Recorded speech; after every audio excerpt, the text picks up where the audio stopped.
Welcome to everyone who has joined us. We are thrilled to have you here for our morning in Chicago and evening in London conversation with Lucy Kellaway about her book Re-Educated and about her ideas on midlife transition. I'm Seth Green, and on a morning like this one, I'm especially grateful to say I'm the dean here at the Graham School at the University of Chicago. Welcome to our campus in winter. It is no longer this snowy, but it was just a few days ago. And so you'll get a taste of the wonderful cold that is taking over our town this time of year. For more than 130 years, as many of you know, because I see many familiar faces, the Graham School has been the trailblazer in lifelong learning, inviting people of all ages and stages into learning across their lives using the distinct traditions of the University of Chicago. And we are thrilled to be starting our winter quarter, and classes just began on Monday, and I've already heard a lot of excitement from students who are in them in record numbers. We saw a 30+% increase in open enrollment this year versus last year and are just ecstatic to have so many more people joining our community every day and engaging in the big ideas that animate this university. I will also mention that we have many upcoming events in the month that is coming. We next week are going to have a discussion with our director of the Graduate Student at Large program, which is an opportunity to study across all of the disciplines at the university. We are going to have a discussion the following week about a new book, Reader Bot, and it is about AI and how to understand its impact on reading and why that matters. And then we will have an information session also that week on our new program this summer.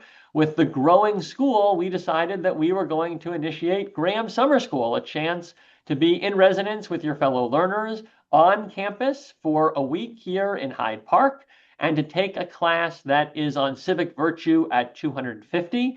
It is a special offering that we are timing with the anniversary of the country and will allow you to read the foundational texts that have influenced civic virtue and then discuss how those values are today, as well as have many experiences out and around in our city where these virtues and values are embedded into our community.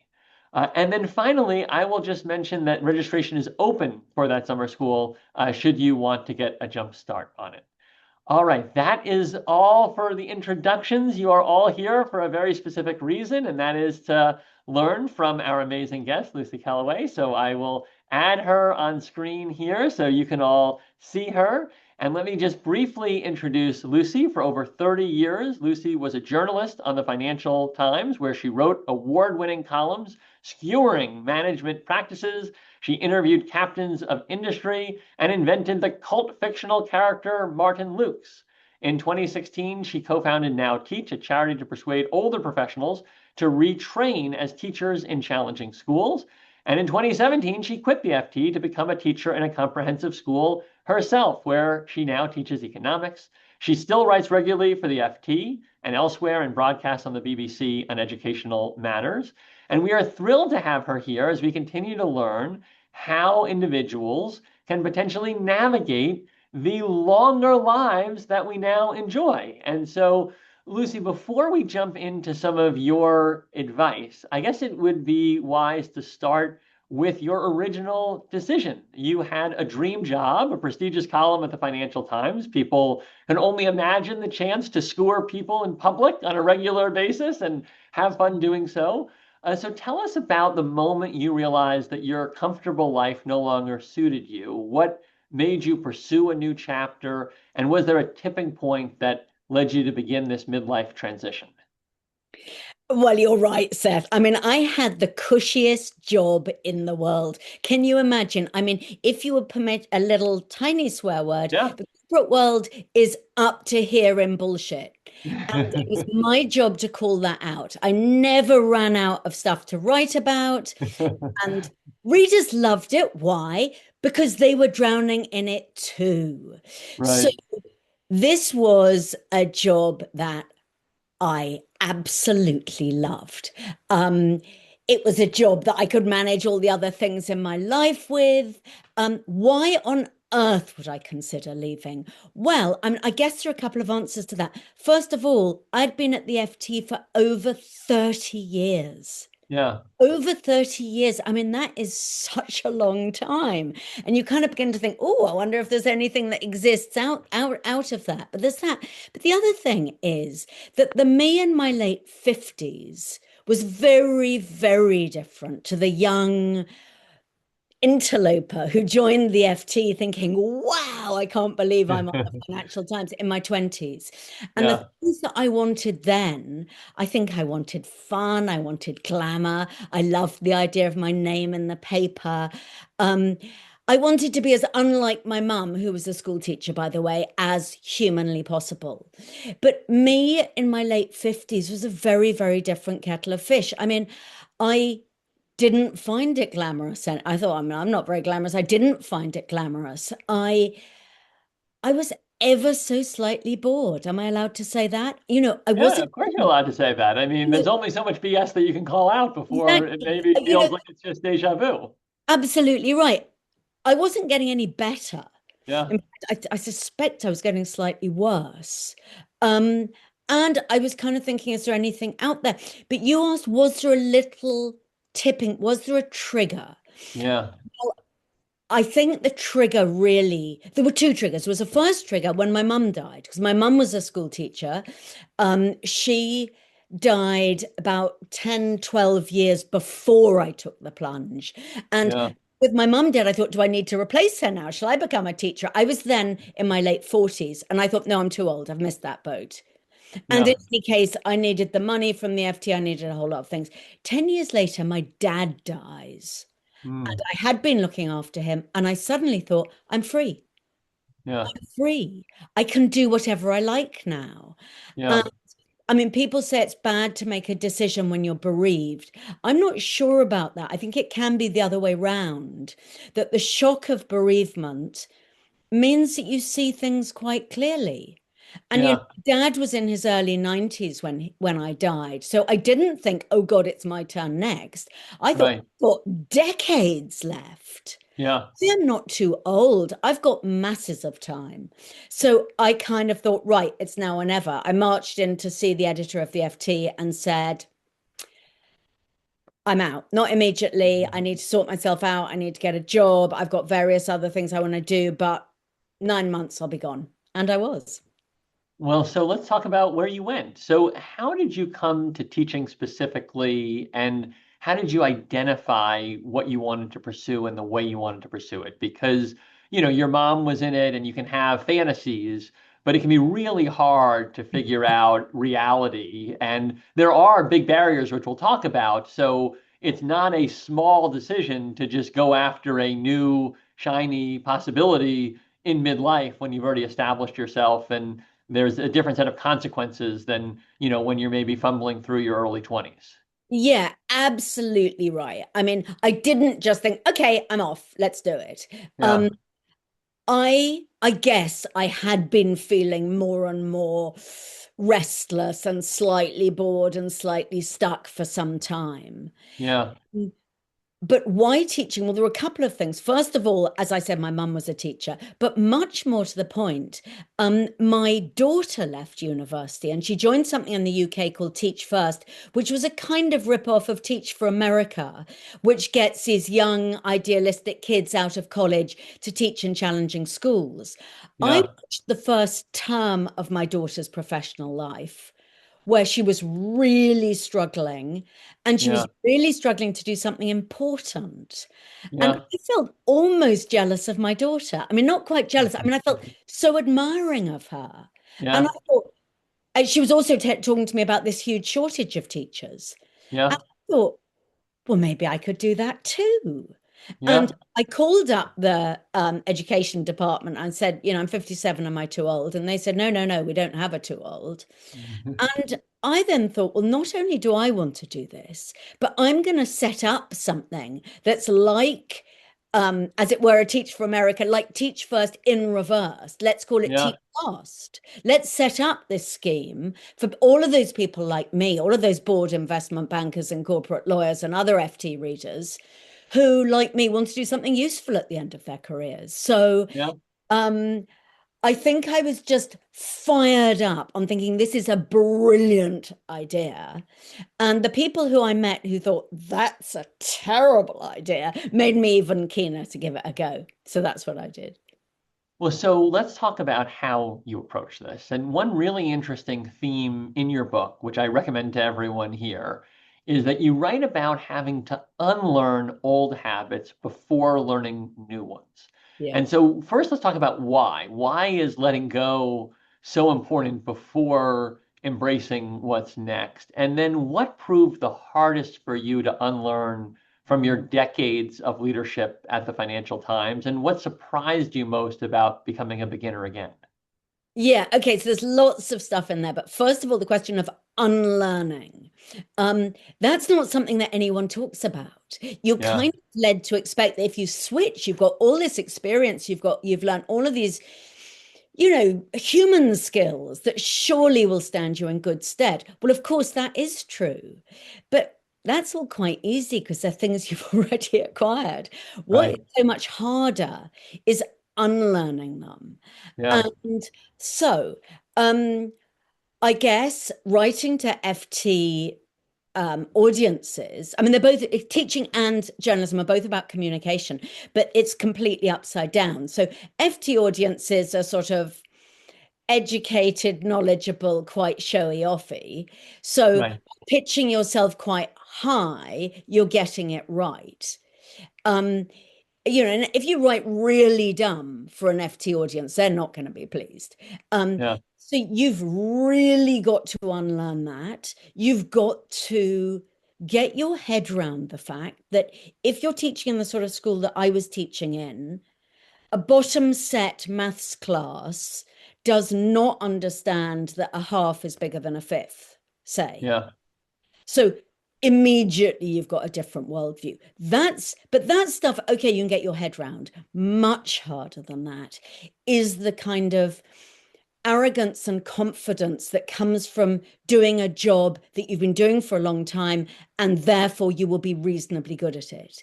So there's a yeah, sort of proficiency that you carry with you.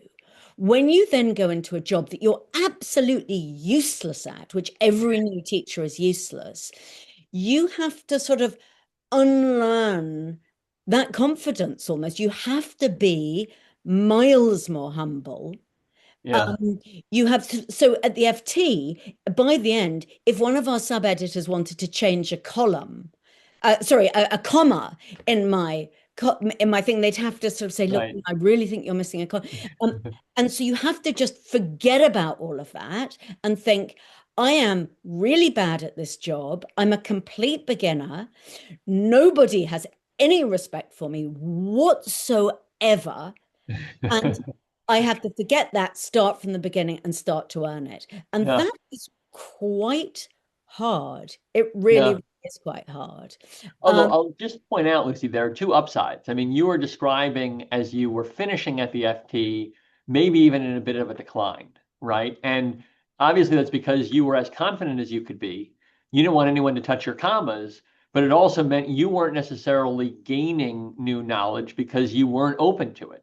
And so now you're describing a place where you are useless, but obviously that means there's a lot of learning that can take place because your convergence to the people around you actually includes a lot of learning and growth, right? And so I just show that as a way to think about it because we often talk within Leadership and Society Initiative here about traveling lightly and becoming a beginner again. And you need to let go of your baggage in order to accumulate a whole new set of wardrobes for the next act and the next person that you're going to be. But that is not necessarily a loss. It's a chance to gain new clothing. But in order to do that, you need to let go. And then you have the chance to grow. So I just think it's a great analogy as we think about your experience. yeah, I think that is absolutely right. And in the end, or even right from the beginning, it is a massive positive. It's Yeah. a massive positive. I mean, I don't think I was unusual to find myself in my late 50s and then early 60s, um, being amazed that I was learning so much new all the time. Yeah. And all of the other people, all of the other teachers, older teachers who started through Now Teach, they all felt the same. Yeah. And, I mean, I used to laugh at management consultants and their stupid learning curves, but I was living the learning curve and I was right at the beginning of it all over again. And every day, every lesson, I was learning things. And what an amazing feeling. What an amazing feeling. Well, so you're now a decade in, and so you have not only done this yourself, but you have seen a lot of other professionals who are coming into Now Teach and who are making similar leaps. And in your book, you observe patterns of what you've seen work in major midlife reinvention. You've also looked at what may not. And so I'm curious if you could talk now on a more general level about what are some of the tips and tricks that you've picked up about how to get midlife transition right based on your experience, but now also this body of qualitative knowledge that you've built by seeing so many others across the industry that you now are a leader in. I've learned so much from the beginning. I mean, when Yeah. we set up, and I wrote my column in the FT saying, I'm going to be a secondary school teacher. Come with me, do it with me. We got all these emails from people. And I remember one of the first ones was from this guy who had a first class degree from Oxford University in physics, which is a big shortage subject. He had been a CEO of various businesses. And he said, Great idea, I'm coming with you. And I thought, yes, this is going to be so amazing. He then shopped himself and he messaged me the next day saying that he had discussed it with his wife over dinner and she had pointed out he didn't like kids very much, and that therefore wasn't really going to work. So I became much, much savvier at looking at the things that made it work and didn't make it work. I mean, we talked about a sort of humility. Yeah. There was one guy in the very beginning who I should have smelt a rat, but I was too impressed by him. I thought he's going to be great in schools. He's got such authority. He was asked one of those competency questions about having to talk about a time when he had received negative feedback. And he said, I've never gotten any negative feedback. he said, I don't receive negative feedback. I give negative feedback. And I should have thought, Yeah, oh, great. Let's put you into teaching and have you in front of children. That was your yeah, exactly. So I guess I mean that's all just very anecdotal. I guess we are now looking for two things. yeah, You well, obviously, you have to really understand that you will be spending your entire working day with teenagers yeah, and really get your head around that. Because a couple of people said who had been used to working in teams in I think it was a guy who was a brilliant engineer from one of the big oil companies. He said he felt lonely in the classroom, yeah. lonely with it. And that was because he And wasn't you wanted getting, peers. yeah, he wasn't getting from the kids the sort of teamwork that he would have been getting otherwise. So you've got to love that. But I think more importantly, you need these parallel motivations. You need a selfish motivation for you. And that selfish motivation goes back, Seth, to what you were talking about. You have to want this for yourself because you Right. think it's going to be amazing for me to start learning again. Yeah, I want this challenge for myself because it's going to make me feel alive. It's going to be this, it's going to be that for me. You need yeah, a lot because it's going to be very difficult in the beginning. And if you don't have the selfish motivation, you're going to be struggling. Um, but you also need more of a sort of altruistic motivation, or maybe that's putting it too sort of making it sound too grand. You need to do it because you think it's worthwhile. You need yeah, to do it because you think it actually matters that kids get a good education, and you are really going to try to do your bit to make sure that they do.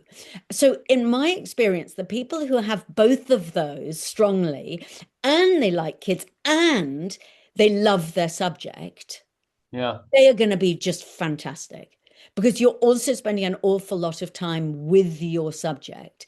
I love economics and I Yeah. really like explaining it to students. I really like also, by the way, what a lot of younger economics teachers who haven't been journalists all their life do. I come in with today's news always as at the beginning of the lesson to just say, this happened since we last met. What does it mean? What's it about? And I think that's really important. Well, I think what you're getting to more broadly, even beyond people just transitioning to education next, but people making these transitions, is really being serious and self-aware about your motivations. Yeah. And what we often talk about is that there are no bad motivations, right? You can harness motivation in any direction. And so for some people, they need extrinsic validation, affirmation. They may be in a stage where they've had 30 years of it and they want it, and they can do great things and still get that. It just might not be in a classroom with Yeah. 12-year-olds where they're not getting that juice that inspires them, right? And I think it's better for people to be honest up front rather than to kind of trick themselves and say, I want to, at this stage in life, become this altruist who's just doing good with these kids. No one's noticing, but I know it's the right thing to do. But then on a daily basis, they don't get that need met, and then they're not able to sustain it, right? Because there are many good things you could do while achieving that. And so I think just having that self-awareness, and what we often encourage people to do is think about all the different moments in your career and what made you purposeful and joyful. What were the factors beyond the work itself? What were the factors around you? Was it a supervisor who really knew and affirmed you? Was it the fame of being a columnist? And if that was motivational to you, this wouldn't have been as good a fit. It was different in your case. And so you're able to find that answer. And I think there are all sorts of structural factors in our society that can layer on top of that in terms of expectations of different genders and all sorts of things that then, in some ways, structure that way in which people experience these different possibilities.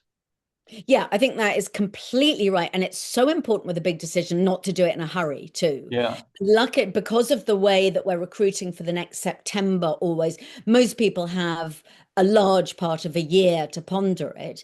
And we also say you must go and spend some time in a school as yeah. well, because there might be people who think, oh, it sounds like a great idea in theory. And then they go into a big, noisy school and they completely freak out and think, oh, not for me. And so we want people to have done as much of the thinking about their own motivation, as you say, but also to have put it to the test a bit before they commit. Because having people who drop out after 2 months is Yeah. bad for them, it's bad for us, it's bad for the kids. Well, I will say there's a fascinating world growing that we are not a part of yet, but that we're curious about around midlife apprenticeship and the chance to get these micro experiences just as you do in your 20s to try out, because try before you buy is such an important part of figuring out what might be right next. I want to go to the questions in the chat. Jeff has a question for you. What was the credentialing process for you, and I guess for the others that you now counsel through now teach? Were you perhaps in a parallel program where you were student teaching while working on your credential, or does it work quite differently in the UK in terms of what it takes to make this transition? Here in the US, especially in public systems, there's often a number of important educational credentials that you may need in order to make that transition.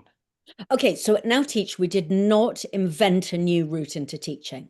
What we did was stand there saying, we're just like you.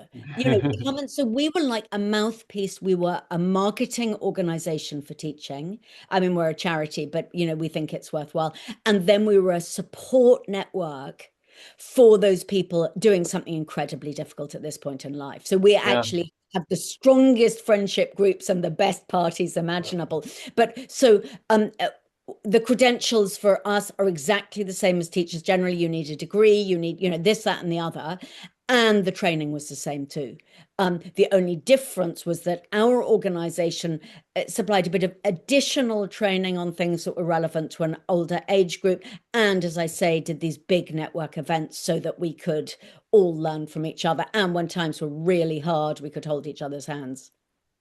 Is there timing advice, Lucy, that you have based on all the people you see? I mean, in your case, you said you began thinking about this 10 years earlier when your mom passed, and then, when your dad passed, you activated. That was part of it. But I'm guessing also you mentioned a daughter, maybe there were less parental responsibilities by this time, maybe more financial independence. Can you talk at all about, people are often feeling this excitement or curiosity, beginning as early as their late 30s, early 40s. But you may have felt some of that, but chose in your 50s to make the transition. Do you have any thoughts on how to think about that time horizon? Not necessarily an exact age, but in terms of how you know you're at that inflection point from a timing perspective? I mean, actually, it's very different for different people. So we've had Yeah, some people who have done this very successfully in their early 40s. Our oldest guy to begin was in his 70s. So it genuinely is different for different people. And obviously, money has got a lot to do with it. I yeah, mean, nearly everybody is taking a very, very substantial pay cut to do this. And so it will depend on individual circumstances at what point in your life you can do that. I mean, in America, when you're paying through the nose to put your kids through college, I mean, maybe then it's even later that this right. makes sense for you. But so it is very different. And actually, um, there isn't something that would say, oh, the people in their 40s are more successful than the people in their early 60s. That just simply isn't true. It's all a matter of personality. It's all a matter of commitment.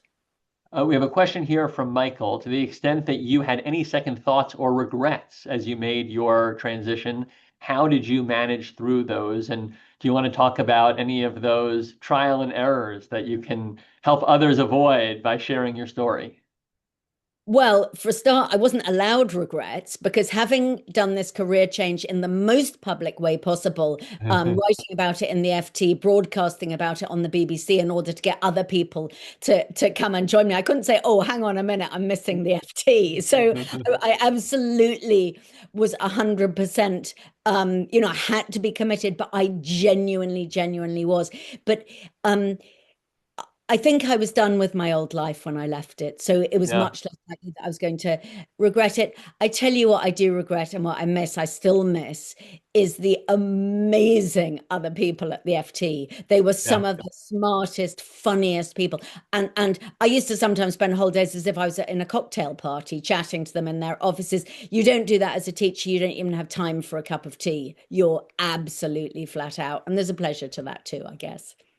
Well, so we have one more question here, and then I have a final one. Marco asks, after this amazing life experience, what would you advise to someone that is pursuing a career transition and is having a challenge identifying a new passion, where to apply their gifts? I mean, in your case, you were inspired by a mom, by your daughter, but what if you don't have that clarity? And what if, I mean, you had a very, in some ways, transferable, because you're out in the world, you're a columnist, you're really involved. And so, there are people out there with incredible skills, but it may be more narrow in a certain sense in terms of how they interact. And so it could be harder to see how do you help people to think about identifying that transition when it may not be clear. I am so pleased that this has come up because this, I think, is the single biggest problem. Yeah, Think back to when you were 20 and maybe leaving college. You know, every profession is standing there. We called it the milk round in the UK. I guess you have a different word for it, but the banking people saying, "Hey, come and work for us," and there were all of these different recruiters, yeah, and they wanted us. And then you find yourself later in life, and there's no queue of recruiters. It's amazing that these midlife apprenticeships, but they are still very few and far between. So yeah. it's so difficult to find out what it is that you want to do. And so I guess, I mean, I always look at other people. I look at Yeah. other people and I think, who out of everyone I know seems to be having the most satisfying professional life? And I wonder, why is that satisfying? And is there anything that they're doing that I could do too? So I find looking at other people much more rewarding than when people say, oh, well, just think about yourself and think about what you enjoy. I think that can be quite difficult to, if you kind of not particularly passionate about any one thing. I would look at the people around you and see where that leads. Well, so let's end there about how satisfying and rewarding. Can you talk about how, as you look back, how have you changed and grown in, whatever way you can describe, thanks to this transition that you embarked on nearly a decade ago? Okay, well, I'd love to tell you that I'm a much nicer person. I used to spend my life writing sarcastic columns. And as a teacher, you spend your life trying to help young people. I also used to spend my life surrounded by people who were privileged, educated, and they were the only people I ever met. And so, as a teacher in disadvantaged schools, you suddenly think, oh, hang on a minute, there's this whole huge world out here that I knew nothing about. So, at one point I was writing an article for the FT about the whole experience, and this came up about have you changed as a person? And I thought, yeah, I definitely have, and I've changed for the better. But I thought we love data on the FT, so I thought I'm going to send an email to everyone who knows me well and has known me for a long time, and say, do you think I've changed as a person since I've done this? And I sent 20 emails out, all 20 friends, and I'm afraid to say 19 of them said, no, you haven't changed one little bit. You are Yeah. exactly the same. Um, and uh, I guess you don't change in yourself. You are the same person at my age. But what does change, what has changed is my experience. Yeah. And how I spend my days has changed. So that makes me feel different. It makes me feel that I'm broader and in some curious way fresher and more alive. But I guess I'm the same old sarcastic cow that I always was to my friends. Well, we've enjoyed that sarcastic person today, Lucy. So thank you. And I will just share as a broader thesis that Chip Conley, who is a author and scholar in this space, has this idea in midlife of same seed, new soil. And that, yes, you may have that same sarcastic personality, but in a new soil, it may bloom in entirely new directions. And so it may allow you to be a new person, even if there's that same personality underneath it. So, thank you for being such a great and generative thought partner today. What you've done is spectacular and inspirational. I think when we hear individuals like you, it makes many of us think about how do we recommit to the things that matter and not take for granted the privileges we may have, but invest them in things that we really believe in. So thank you for inspiring so many today and with your broader cause and book. And we look forward to continuing the conversation with you and with everyone here. It's been a great pleasure, Seth. Thank you. And thank you to everyone. I love it. Same seed, new soil. I'm a gardener. So that just Well, thank you for being a part of our blossoming here as we explore these issues. Have a great day, everyone.